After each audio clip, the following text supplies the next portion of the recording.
कहाँ के गर्नुभयो आज तपाईँहरूले? अहिले चाहिँ नेपाली काङ्ग्रेसको पार्टी कार्यालय अनि त्यसपछि नेकपा एमालेको पार्टी कार्यालय अनिदेखि लगाएर मेयर हाम्रो पदम बोगटीको घर अनि राजेन्द्र रावल प्रकाश रावलको घर र पूर्व मेयर हाम्रो सुरेन्द्र विष्टजीको घर यी सबको घर ध्वस्त पारेका छौँ।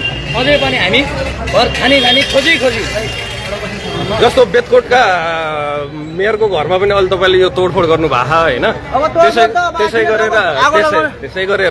त्यसै गरेर यो भीमदत्तका उपमेयरको घरमा तोडफोड मात्रै हो कि आगजनी पनि गर्नु? आगजनी पनि भएको छ त्यहाँ पनि र अरू जुन छन् तिनीहरूलाई खोज्दै हिँडिरहेको छ। भोजराज बोहराको घरमा पनि तोडफोड गर्नुभयो। तपाईँ अहिले जुझारु रासपाको नेता हुनुहुन्छ, ल भन्नुहोस् त, 2 शब्द जाऊ। हामीसम्म यिनी सुध्रे तबसम्म हामी रोडमा आउने छौँ र यिनीहरूलाई रोडमा लखेटेर ल्याउनेछौँ भन्ने मात्र हाम्रो प्रतिबद्धता हो।